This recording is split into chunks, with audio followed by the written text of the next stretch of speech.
जय हिंद। हम सुरेमन पासवान प्रदेश अध्यक्ष बागी बलिया प्रदेश के नौजवान साथियों से निवेदन और प्रार्थना है कि आज 27 तारीख है। समय के अनुसार अपने घर से निकलने का काम करिएगा और 28/1/2023 को रेलवे स्टेशन 4 बाग पहुंचना होगा। लड़ाई को लड़ना पड़ेगा नौजवान साथियों। मैं आप लोगों से निवेदन प्रार्थना विनती करना चाहता हूं कि जो 30 से 40 वर्ष के उम्र में हमारे चौकीदार भाई इस चौकीदारी में नियुक्ति कराए हैं, मैं आप लोगों से हाथ जोड़कर विनती करना चाहता हूं नौजवान साथियों कि सिर्फ आप लोगों की लड़ाई नहीं है, ये पूरे प्रदेश के 70,000 लोगों की लड़ाई है। कैसे बर्दाश्त करते हो?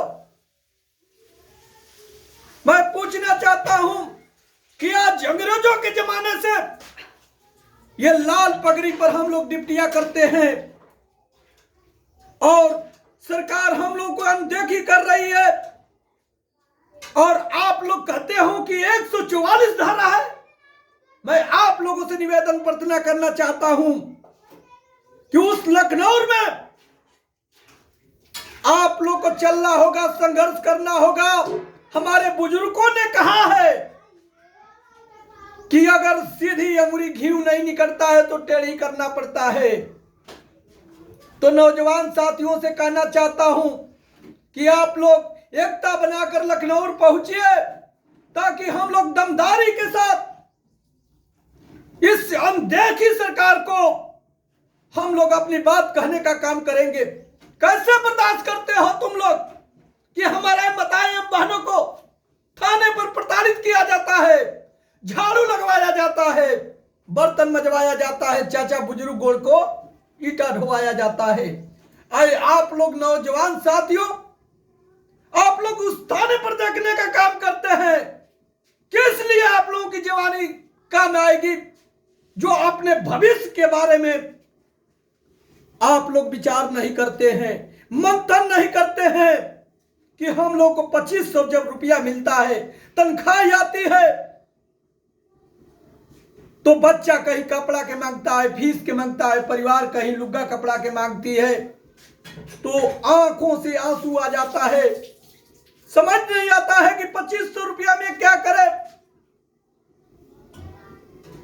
तो इससे ठीक है नौजवान साथियों कि घूट घूट से जीने से मतलब यह होता है कि वही विधानसभा पर एकता बनाकर, चाहे 144 नहीं, अगर जीवन करवास भी हो जाए और तनख्वाह की वृद्धि कराना पड़े तो आप लोगों को एकजुट होना पड़ेगा, एकजुट होना पड़ेगा नौजवान साथियों। जब तक एकजुट होकर के इसको साफे को कफन बना करके और लखनऊ की धरती पर नहीं पहुंचोगे तो जिस तरह से हमारे बाप दादा 3 रुपया 5 रुपया 1500 में आज उस करते हुए आए हैं, हमारी भी पीढ़ी उसी तरह से रह जाएगी। अब जग गए हो और सिर्फ सुरेमन की लड़ाई नहीं है, सिर्फ खेलन सिंह की लड़ाई नहीं है, सिर्फ बिपिन जी की लड़ाई नहीं है, पूरे प्रदेश के नौजवान साथियों को लड़ाई है। बधाई देना चाहता हूं उस माताएं बहनों को जो लट लेकर के हम लोग के बीच चली आती है और कहती है कि सुरेमन भैया अगर जरूरत पड़ी तो दुर्गा रूप बन करके तलवार उठा करके आपका साथ देने के लिए हम लोग तैयार हैं। शर्म आना चाहिए आप लोगों को। कैसे बर्दाश्त करते हो? हमारे बुजुर्ग कहते हैं सुरेमन जी अगर ब्लड की भी जरूरत पड़ी तो बेटा हम लोग का उम्र जा रहा है, 70 वर्ष का उम्र हो गया है, अगर ब्लड की भी जरूरत पड़ी तो हम अपने में से ब्लड आपको देंगे, बाकी संघर्ष से पाछे मत हटिएगा। बाकी हम नौजवान साथियों से कहना चाहते हैं कि किस लिए आप लोगों की जवानी रहेगी। हम लोग को जब तनख्वाह मिलता है